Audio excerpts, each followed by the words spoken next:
말씀하시는 하나님의 은혜가 여러분들에게 풍성하시기를 축복합니다. 성경 말씀을 읽을 때에 고리가 딱 걸려있는 말씀이 있습니다. 고리가 걸려있는 말씀을 발견하면 그 말씀은 하나로 봐야 됩니다. 오늘 말씀에 고리가 딱 걸려있어요. 앞에 말씀과 고리가 걸려있는데 고리가 보입니까? 혹시 우리가 읽은 말씀 가운데 고리가 보인다 하신 분은 대단한 하나님 말씀을 보는 안목이 있는 분입니다. 고리가 있지요. 14절에 이에 있죠. 이에. 이게 고리입니다. 그러면 고리를 당겨서 그 얼굴을 확인해 봐야 지금 이 14절부터 하신 말씀의 의미를 알 수 있다고요. 고리를 당겨서 그 얼굴을 확인해 봐야 하나님께서 오늘 이 사건을 통해서 하시고 싶은 말씀을 알 수 있지요. 자, 그러면 고리에 걸려있는 이 말씀, 고리를 한번 당겨봅시다. 얼굴을 한번 확인해 봅시다. 마가복음 9장 2절과 3절에 보면 예수께서 그들 앞에서 변형되사 그 옷이 광채가 나며 매우 희어졌다. 4절에는요, 엘리야가 모세와 함께 나타나 예수와 더불어 말하고 있었다. 7절에 구름 속에서 소리가 나되 이는 내 사랑하는 아들이니 너희는 그의 말을 들으라.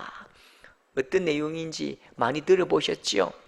예수님께서 제자들을 데리고 산으로 올라가시고 하늘 문을 한번 열어주셨습니다. 그리고 낮고 천한 사람의 모양으로 오시기 전 하늘에서 가졌던 그 빛나는 영광을 회복하셨습니다. 엘리야와 모세가 예수님 앞에서 엎드리고 예수님의 말씀을 듣고 항복하고 부복하고 예배합니다. 성부 하나님의 메시지, 성부 하나님의 생생한 음성이 들리지요. 이는 내 사랑하는 아들이니 너희는 그의 말을 들으라. 얼마나 엄청난 경험입니까? 얼마나 영광스러운 경험입니까? 사람이 이 땅에 육신을 입은 사람이 절대로 경험할 수 없는 하늘의 영광을, 그 찬란한 하늘의 영광을 보여주셨고 하나님의 음성을 들려주셨다니까요. 하나님의 음성을 들은 자가 누굽니까? 아브라함과 모세 이후에 하나님의 음성을 직접 들은 자가 어디 있습니까? 그러니까 이 영광이 얼마나 기쁘고 가슴이 떨리고 은혜가 충만하고 행복하고 춤이라도 덩실덩실 추면서 그 영광이 얼마나 좋은지 누가복음 9장 33절에 주여 우리가 여기 있는 것이 좋사오니, 주여 우리가 여기 있는 것이 좋사오니 안 내려가겠대요. 우리는 못 내려갑니다. 우리는 이제 산 밑으로 안 내려갈 거예요. 내려가봐야 무슨 좋은 일이 있습니까? 거친 광야와 사막을 걷다가 지치면 그 자리에서 자리 깔고 누워야 되고 노숙자 신세고, 만나는 사람은 전부 병자고 귀신 들린 사람들이고, 바리새인들은 우리를 때려 죽이지 못해 날리고, 내려가면 이게 산 밑에 이런 이게 복잡하고 어렵고 숨쉬기 힘들다고요. 그런데 지금 하늘의 영광이 열리고 그 거룩한 하나님의 광채를 볼 때에 지금까지 내가 저 땅 밑에서 이 산 아래에서 고생하고 고통당했던 모든 것들이 보상받는 것 같잖아요.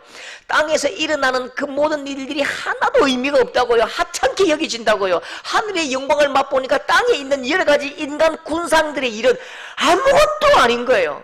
어차피 우리는 예수 믿고 천국 갈 거잖아요. 하나님 앞에서 우리가 천군 천사와 함께 진실로 면류관을 쓰고 황금 보좌 위에서 덩실덩실 춤출 거잖아요. 조금 빨리 왔다 치면 되잖아요. 조금 빨리 왔다 치고 그냥 여기에 살게 해 주십시오. 그래서 제자들이 그렇게 원하고 소망한다고요. 주여 우리가 여기 있는 것이 좋사오니 우리가 안 내려갈 겁니다. 못 내려갑니다. 우리가 본 영광이 어떤 것인데요, 우리가 경험한 게 어떤 것인데요, 저 아래에 하찮은 것들과 하찮은 일에 또 우리가 발을 담그고 그렇게 허우적대기 싫어요. 아이고, 여러분 기대한 게 잘못입니다. 예수님은요 조금만 더 놔두지, 조금만 더 경험하게 하시지. 예수님은 그냥 불을 확 꺼버립니다. 불을 확 꺼버리죠. 우리 마치 어떤 느낌일까요? 우리 애들이 집에서 막 게임을 하고 막 환상에 젖어가지고 집 다 이겼는데, 집 득템하고 그냥 막 이제 승리했는데 갑자기 엄마가 들어가고 불을 전기를 확 내리고 코도 팍 빼는 그 처절한 그 배신감, 진짜 살기 싫은 그 배신감. 그렇게 예수님은 불을 확 꺼버리니까요. 눈에 보이는 건 거짓골하고 머리 산발하신 예수님, 모세도 엘리야도 사라져 버리고 남은 것은 거짓골하신 예수님, 그리고 진짜 거짓골한 자기 자신, 친구, 제자들 뿐이라고요.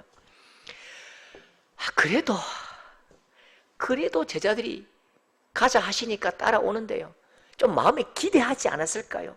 하늘 문이 열렸고 하늘의 영광을 보여주셨고 하늘의 광채를 회복하셨고 예수 그리스도께서 진실로 하늘 영광을 다 가지신 그 영광을 우리에게 보여주셨는데, 내려오면 뭔가 좀 달라진 게 있겠지. 14절에 이에 그들이 와서 보니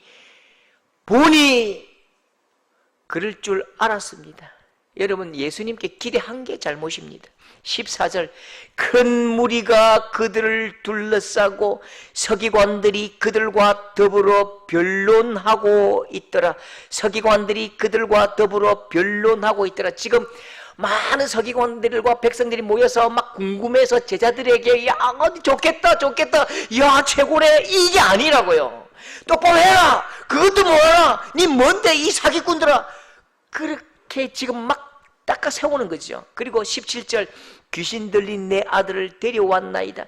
귀신 들린 아들이 왔지만 고쳐주지 못하고 할 말이 없는 그냥 머뭇머뭇거리는 못나 빠진 제자들의 모습이지요. 하나도 달라진 게 없다고요. 어제와 똑같아요. 무리들 사이에서 미움당하고 쩔쩔매는 제자들과 우리를 찾아오는 귀신 들린 사람들과 많은 병자들. 여러분, 왜 예수님은 그 영광의 광채를 꺼버리셨을까요? 왜 문제투성이인 이 땅으로 다시 내려오셔야만 합니까? 제자들이 그렇게 소원했는데 그냥 그 산 위에 하나님의 영광 속으로 하늘로 올려주시지 않으시고 왜 그렇게 똥통 같은 이 문제 많은 세상으로 또 끄집고 내려오십니까? 여러분, 예수님의 마음이 어디에 있지요? 예수님의 관심이 어디입니까?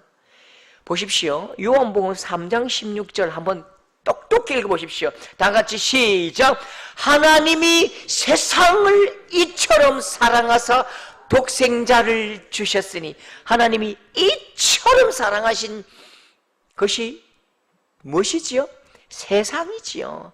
하나님께서 우리에게 독생자를 주신 이유는 세상을 이처럼 사랑하셨기 때문입니다.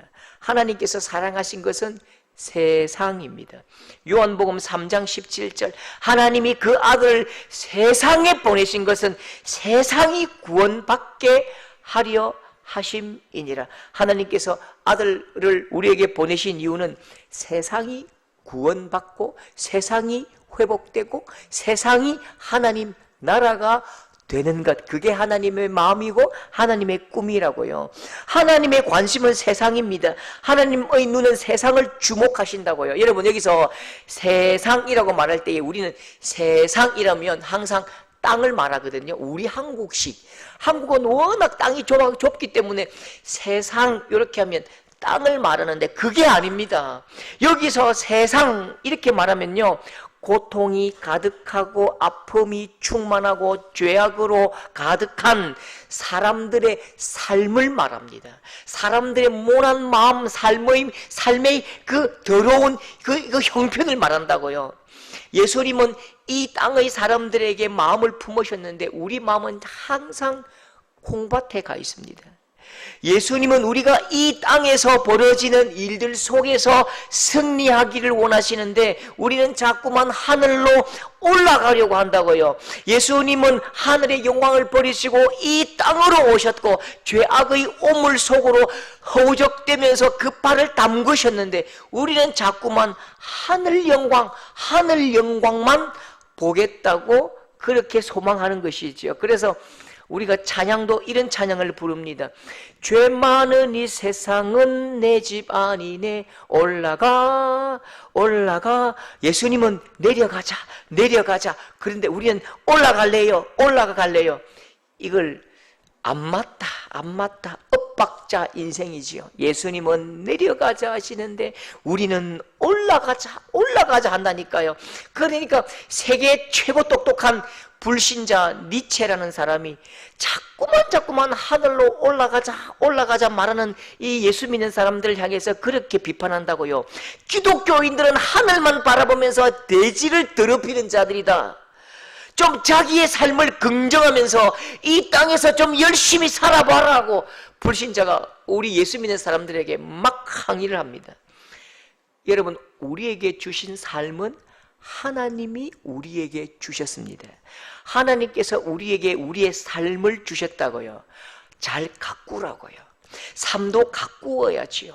삶의 마음을 두어야 우리의 삶이 정성스럽게 됩니다.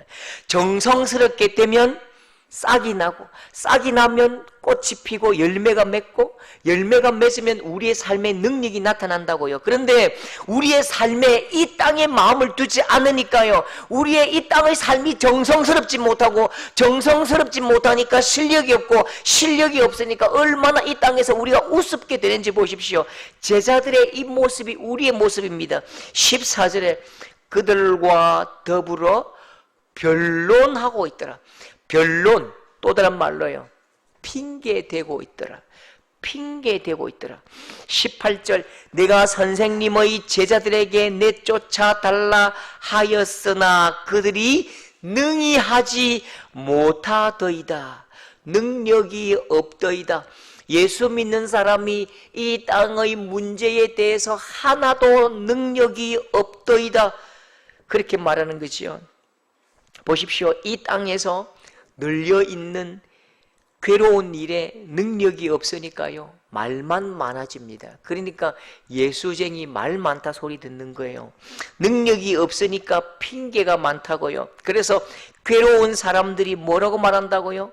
선생님의 제자들에게 내쫓아달라 하였으나 그들이 능히 하지 못하더이다. 예수님의 제자들은 할 수 있을 줄 알고, 예수 믿는 사람은 할 수 있을 줄 알고, 교회는 가능할 줄 알고 왔지만 교회도 별 수 없고 예수 믿는 사람도 별 수 없더이다. 여러분 보십시오. 이 아픔을 가지고 온 이 사람의 마음을 아시겠습니까? 종교 지도자도 별 수 없고, 서기관도 별 수 없고, 제사장도 별 수 없어서 마지막 기대를 가지고 예수님의 제자들에게 왔는데 예수님의 제자들도 별 수 없는 것입니다. 예수님의 제자들마저도 별 수 없으면 우리는 어떻게 살아야 합니까? 불신자들은 이 아픈 마음을, 이 아픈 고통의 문제를 누구에게로 가져가야 됩니까? 여러분, 이제 우리는 이 찬양을 바꾸어 불러야 돼요. 죄 많은 이 세상은 내 집 아니네. 올라가 올라가.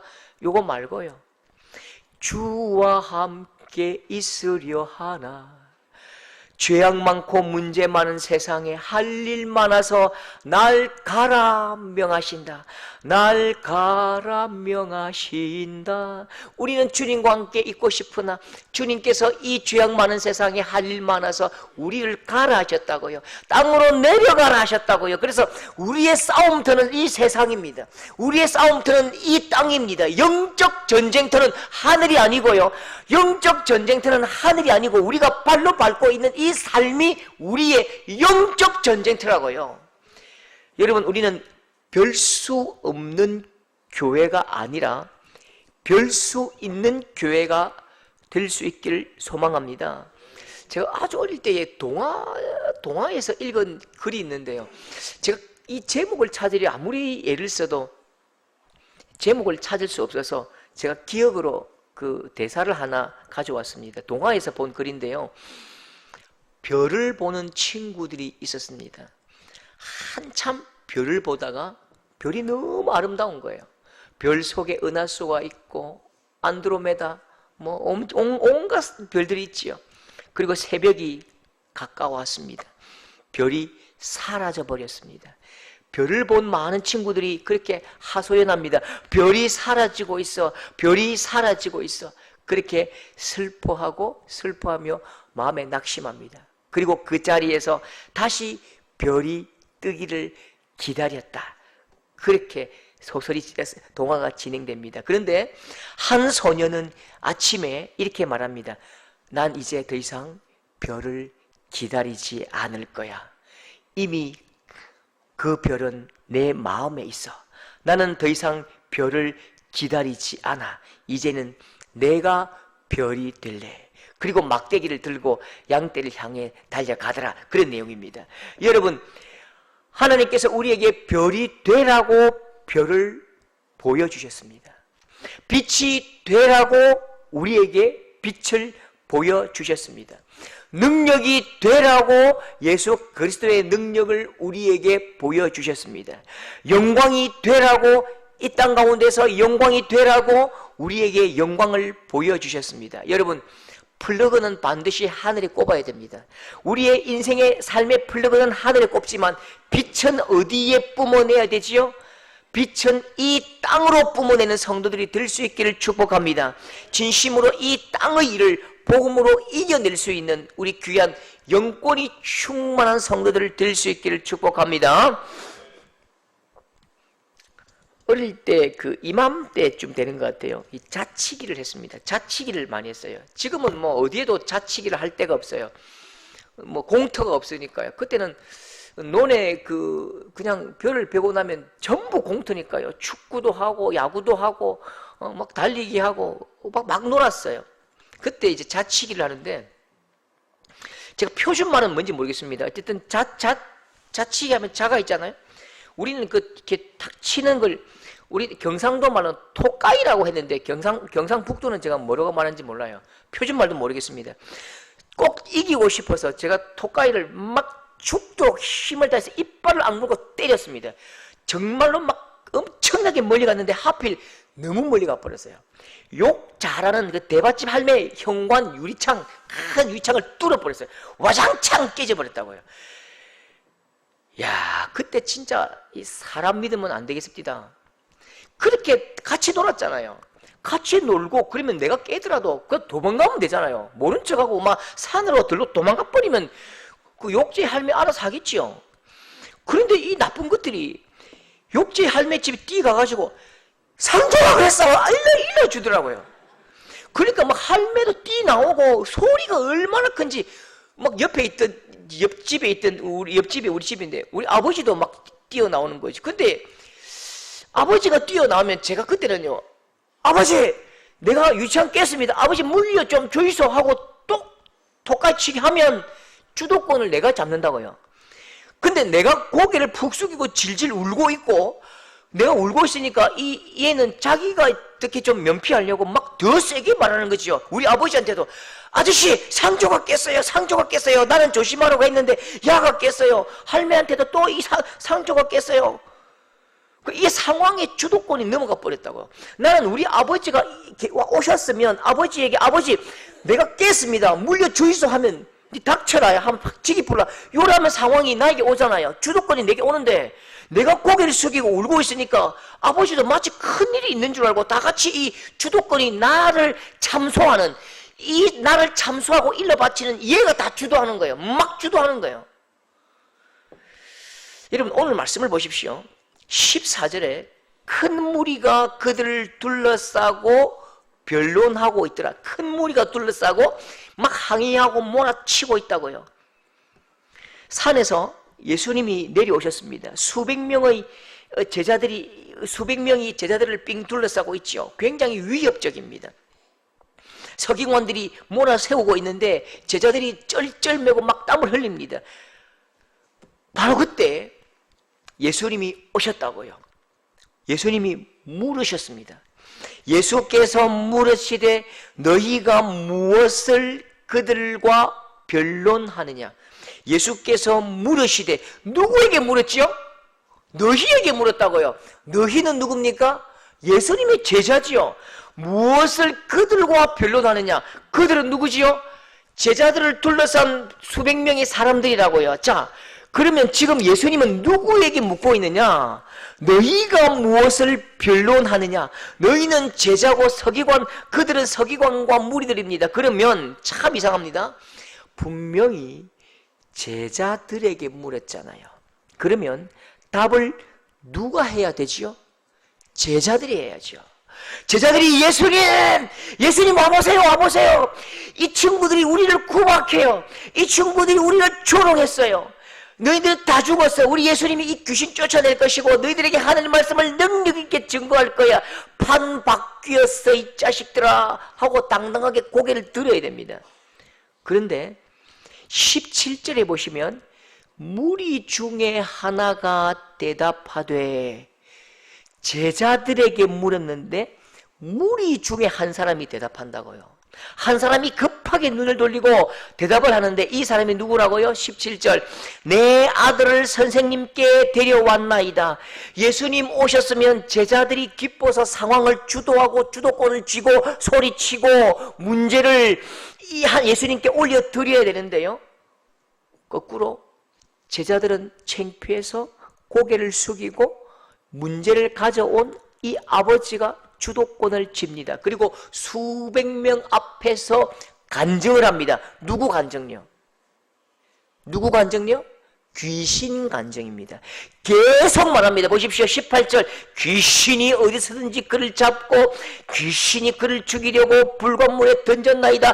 귀신이 계속 지금 이 아버지가 귀신의 역사가 얼마나 강력했는지, 귀신이 얼마나 십수년 동안 우리를 괴롭혔는지, 이 아버지는요, 지금 내가 수십 년 동안 이 귀신의 역사를 보았는데, 경험했는데, 내 모든 상황과 형편의 왕은 귀신이었습니다.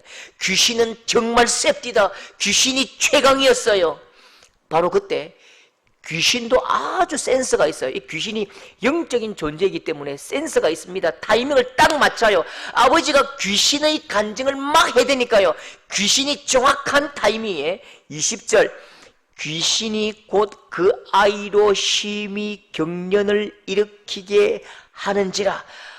아버지는 지금 뒤집히는 귀신을 아들을 보면서 다시 더 확신 있게 이야기하죠. 보세요, 예수님, 귀신이 항상 이랬어요.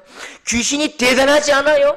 귀신이 엄청나지 않아요? 귀신은 왕이에요. 귀신은 최고예요. 귀신 대장이에요. 그런데 내가 선생님의 제자들에게 내쫓아 달라 하였으나 그들은 능히 못하더이다. 18절이지요.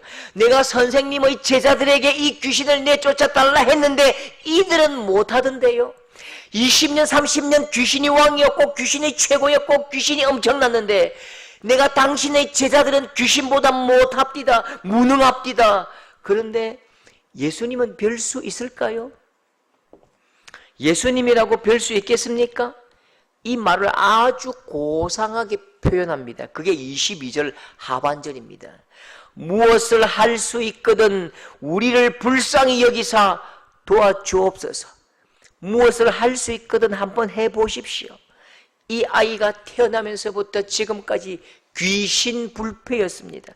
어떤 종교 지도자 앞에서도 귀신이 승리했습니다. 그러니 예수님도 이 귀신을 이길 수 있을까 없을까, 있을까 없을까, 그렇게 지금 귀신의 역사와 귀신의 능력과 귀신의 힘을 선포하는 것이요.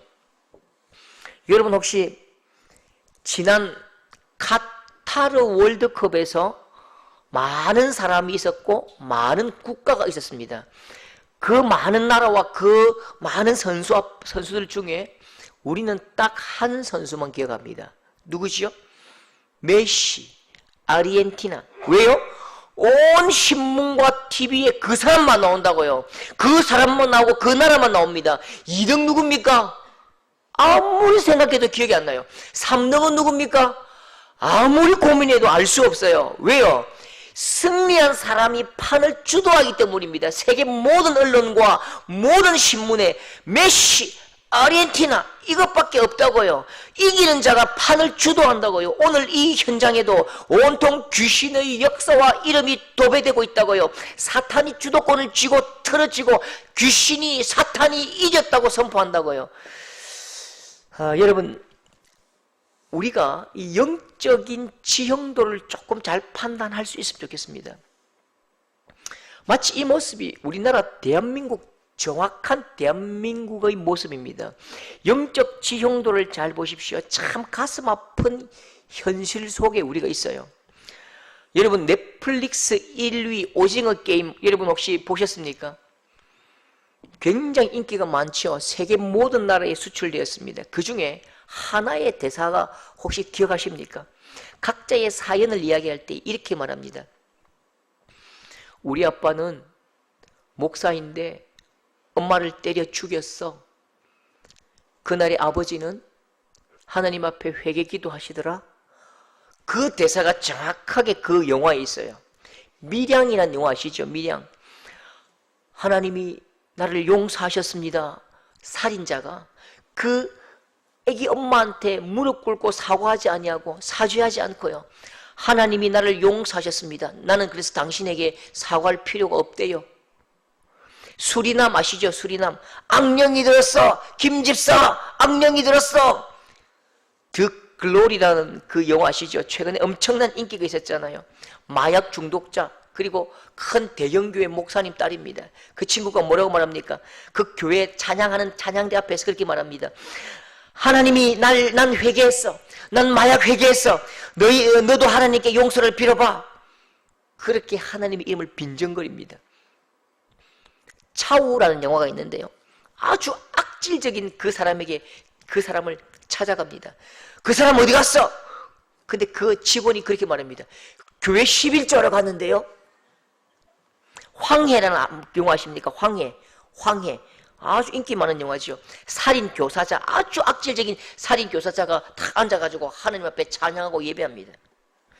한두 개가 아닙니다. 여러분, 어디나 어떤 문화 속에서도 이 대한민국에는요, 교회는 무능하고 성도들은 찌질하고 목사는 악질이고 장로는 추악하고 그렇게 그리고 그렇게 선포하고 그렇게 사람들에게 그렇게 보여준다고요. 문명의 주도권 싸움에서 교회는 찌질하고 못나고 악하고 악질적이고 정말 이 사회의 쓰레기처럼 취급당하고 있다고요. 여러분, 하나님 나라는 어떻게 나타납니까? 하나님 나라가 어떻게 세상을 주도해 오지요? 고린도전서 14장 19절 우리 다 같이 읽겠습니다. 다 같이 시작. 하나님의 나라는 하나님의 나라는 말에 있지 않다고요. 하나님의 나라는 변론하지 않다고요. 왕이 오심을 왜 이 사람이 왕인지 왜 변호합니까? 왕은 그냥 왕권을 가지고 와서 통치할 뿐입니다. 반역자는 멸망시킬 뿐입니다. 하나님의 나라는 말에 있지 않습니다. 말에 있지 않다는 것은요, 변론하지 않는다, 핑계대지 않는다는 것입니다. 오직 그 능력으로 왕권을 보여줄 뿐입니다. 하나님의 나라는 변론하면서 승리하는 것이 아니라 능력으로 이겨내는 것입니다. 하나님의 나라의 힘은 그 능력에 있는 것입니다. 여러분, 이제 판이 바뀝니다. 불신앙이 주도하는 이 말씀의 이 세상에서 언제 신앙이 예수 그리스도의 권능이 높아지고 힘을 얻습니까? 25절에 예수께서 귀신을 꾸짖어 이르시되 귀신아 내가 내게 명하노니 그 아이에게서 나오고 다시는 들어가지 말라. 예수께서 그 손을 잡아 일으키시니 이에 일어서니라. 예수님께서 귀신에게 호통치셨습니다. 예수님께서 명령하셨습니다. 귀신이 떠나가지요. 예수님이 승리하셨습니다. 수십 년 세월의 아픔이 다 떠나가고 이제 판이 바뀌었다고요. 불신앙의 이야기로 귀신이 그렇게 그 이야기로 가득하던 그 현장이 단어가 바뀌고 용어가 바뀌고 표현이 바뀐다고요. 지금까지 이 아이 아버지가 계속 예수님과 많은 백성들 앞에서 귀신이 이랬어요, 귀신이 강했어요, 귀신이 능력이 대단해요 라고 말하는 이 귀신이 어떻게 바뀌었다고요? 예수님이 이곳에 남아있던 모든 사람들이 그 입의 언어가 바뀌고 그 고백이 바뀌고 그 능력이 바뀐 것입니다. 여러분, 우리도 귀신 정도는 내쫓아줘야 판을 바꿀 수 있을까요? 여러분, 우리 성도들이 이 땅에 살면서 귀신 정도는 내쫓아줘야 예수 그리스도의 주도권을 회복할 수 있을까요? 안수하고 기도할 때에 병이 낫고 떠나가고 회복되고 이 정도 되어야 판이 바뀔까요? 그렇지 않습니다. 각자의 영역에서 우리는 주도권을 바꿔야 되는데요. 주도권을 회복해야 되는데요. 한 여청년이 결혼했어요. 남 청년은 예수님을 믿는 청년이었는데 집안이 믿지 않아요. 그러니까 얼마나 이 시어머니가 독하게 반대하는지요. 시어머니는 갑바위 동아사 거의 대표 회장급입니다. 그러니까 예수 믿는 며느리가 오니까 얼마나 마음에 안 듭니까? 얼마나 빈정되는지요. 시누이도 막 빈정되고요. 제사 음식을 장만할 때마다 제사가 1년에 12번인데요. 제사 음식을 장만할 때마다 얼마나 괴롭히는지요. 며느리 막 불러서요. 너는 제사 음식도 못하지? 너는 제사 음식도 못하지? 그래가지고 우리 집안에 들어와가지고 며느리냐? 하여튼 예수쟁이들은 다 불효자다. 명절이 지옥이라고요. 명절이 지옥이라서 저한테 와서 어떻게 됩니까? 제사 음식을 상담을 합니다. 제사 음식을 제가 준비해야 됩니까? 아니면 끊어야 됩니까? 제가 그렇게 이야기했어요. 끊으면 진 거다. 끊으면 진 거다. 포기하면 지는 거다. 그럼 어떻게 하면 됩니까? 이렇게 해라. 제가 딱 이야기했다고요. 명절 3일 전에 시어머니가 부르기 전에 네가 먼저 전화해라. 어머니! 제사 지내야 되는데 이게 지금 어시장 가야 될 때 아닙니까? 시어머니가 매천시장 가자. 안 됩니다. 포항 죽도시장 가야 됩니다라고 크게 이야기해보라. 왜? 죽도시장 문화가 있다만 하거든요. 그래서 고를 때에 어머니가 명태 한 손 주이소, 깎아 주이소, 손바닥만 주이소. 그럴 때에 니는 이래라. 안 됩니다. 2배 큰 거 주이소. 문어도 10만 원짜리 말고 20만 원짜리 주이소. 어차피 네가 물 거다. 어차피 네가 먹는다. 어차피 돈은 너 서방이 벌러온다. 벌어오니까. 그래서 대구 이만한 거, 조기 이만한 거, 돈백이 이만한 거, 어머니가 원하는 것 2배로 큰 거 사라. 그리고 제사상에 다리가 부러질 만큼 차려보라. 그리고 용돈 드릴 때에 너가 아주버님 동서가 10만 원 주는지 20만 원 주는지 딱 봐라. 10만 원 주던데요. 너는 50만 원 드리라. 그러니까 이 판이 바뀌었다고. 막 잘해드리고 소고기 사드리고 엄청나게 하니까요. 이 어르신이 이제 마음이 바뀐 거죠. 그때부터 1년 만에 시어머니가요, 말이 바뀌는데 집안 분위기가 바뀌고요. 동네 친구들에게 자랑하는데, 이야, 예수 믿는 며느리가 살아있는 부모에게는 잘하더라. 살아있는 부모에게도 잘하고 죽은 조상에게도 잘하더라. 단 절은 안 하더라. 절은 안 하지만 우리 며느리가 문어를 막 2배, 3배 큰 거 사고 독이, 돈백이 큰 거 사더라. 그러면서도 하는 말이에요. 마지막에 니도 힘 빠지면 제사 때리치우고 예수 믿는 며느리 드리라. 최고대이. 판이 바뀐 거예요. 판이 바뀌었다고요. 내가 그걸 끊어버리면 나는 영원히 진 거지요. 판을 바꿔야 된다니까요. 또 한 가정에 이 시아버지가 암이 갑자기 걸렸습니다. 이 친구가 결혼하자마자 시아버지가 암 말기 딱 판정을 받은 거예요. 그러면 예수 안 믿는 사람은 뭐라고 합니까? 집안에 재수 없는 X가 들어와서 이런 우환이 있다 이렇게 하는 거죠. 악한 말을 합니다. 집안에 사람 하나 잘못 들어오면 꼭 이런 일이 생긴다 카이. 예수 믿는 것들 딱 들어오니까 봐라 집안에 바로 우환이 안 생기나. 그 더 미운 놈이 하나 있어요. 더 미운. 그렇게 시어머니가 나에게 퍼부면 내 편이 되어야 되잖아요. 어떤 한 사람은 항상 이 사람은 남편입니다. 남편이니까 이름도 남편이에요. 남편이 가만히 있어요. 엄마 네가 참아라. 참긴 뭘 참아. 참다가 막 속이 터져 죽을 지경이지요. 가만히 있죠. 시누이들은 고개를 끄덕끄덕거립니다.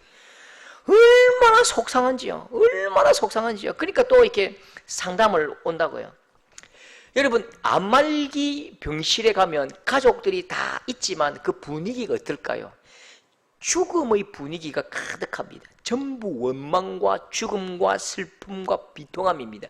어느 누구도 말하지 않아요. 어느 누구도 입 밖에 꺼내지 않습니다. 그러니까 며느리 가서도 가만히 있는 거예요. 안 갈 수는 없고요. 안 가면 또 욕하니까요. 무슨 말을 해야 될지 모르는 거예요. 그러니까 저한테 목사님 무슨 말을 해야 될지 모르겠습니다. 하루 종일 앉아있는 거 이게 지옥이고, 우리 시어머니는 내 때문에 남편이 시아버지가 그렇게 됐다니까요. 너무너무 고통스럽습니다. 그래서 제가 이렇게 아이디어를 냈습니다. 가서 시아버지 앨범을 찾아온나, 시아버지 앨범을 스캔을 다 떠라. 전부 스캔을 다 떠가지고 TV를 하나 연결해보라. TV 연결해가지고 딱 꼽고 그때부터 아버님, 야 젊을 때 멋있었네요. 아버님 군대 어디 갔다 왔어요? 아버님 방이 아니에요? 아니다, 내 베트남 갔다 안 왔나 하면서 아버지 총 들고 찍은 사진, 그러면서 아버님 이 꼬마 누구예요? 남편이에요? 그러니까 아버님이요, 눈을 감고 막 아파 있다가 내 옛날의 모습이 딱 화면 뜨니까 그때부터 아버지가 눈이 번쩍 뜹니다. 아버지가 이때, 야 이때, 이때, 야 그러니까요, 시어머니도 막 그럽니다. 아버지가 이때 내가 35살 때이가, 시어머니가 무슨 소리 하노? 40대인데. 아니다 30대. 막 왔다 갔다 막 즐겁다고, 행복하다고요. 그러니까 이게 슬픔과 괴로움의 분위기가 어떻게 바뀔까요? 웃고 즐겁고 행복하고 신나는 이야기로 바뀌었다고요. 죽음이 코앞이지만 죽음이 가족의 화평을 빼앗지 못한다고요. 그리고 한 며칠 뒤에 시아버지가 웃으면서 호흡이 끊어지셨는데 웃으면서 자신의 삶을 마감하더래요. 어린 시절부터 마지막 시간까지 자기가 살아온 세월을 아들들과 함께, 아내와 함께 막 이야기하면서 떠들고 즐겁게 웃다가 그냥 가셨어요. 웃다가 그냥 숨 끊어지셨는데요.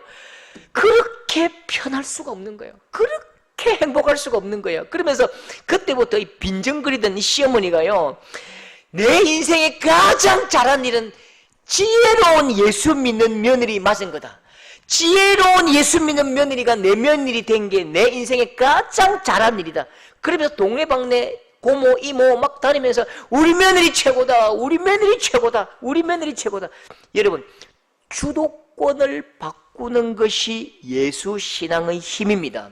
예수 신앙은 불신앙에게, 예수 신앙은 사탄에게 주도권을 내주지 않는다니까요. 예수 신앙은 피하는 게 아니라니까요. 예수 신앙은 성을 쌓고 지키는 게 아니라니까요. 피하고 내주면 우리는 독도라고요. 섬으로밖에 갈 데가 없잖아요. 내주면 지는 거지요. 피하는 자는 그 땅을 얻을 수 없고, 피하는 자는, 도망치는 자는 절대로 주도할 수 없고 이길 수가 없다고요. 예수 믿는 것은 피하는 게 아니고 수비가 아니고, 예수 믿는 것은 공격입니다. 악한 사단의 견고한 진을 향하여 예수 그리스도의 복음의 칼날을 들고 화살을 쏘아대고 무너뜨리고 이겨내고 넘어가는 것입니다. 여러분, 우리의 삶의 가장 작은 곳부터 복음으로 반드시 주도해 보십시오. 판을 뒤집어 보십시오. 예수 신앙의 영광과 기쁨으로 그 판을 뒤집어서 어둠을 밝음으로, 슬픔을 기쁨으로, 고통을 위로로 판을 한번 바꾸어 보십시오. 여러분이 가는 곳곳마다, 손대는 곳곳마다 하나님의 은혜와 사랑으로 판이 바뀌고 분위기가 바뀌고 문화가 바뀌고 생각이 바뀌는 놀라운 역사가 여러분 삶에 충만할 수 있기를 축복합니다. 날마다 이기는 예수, 거룩한 예수 그리스도의 사람이 될 수 있기를 축복합니다.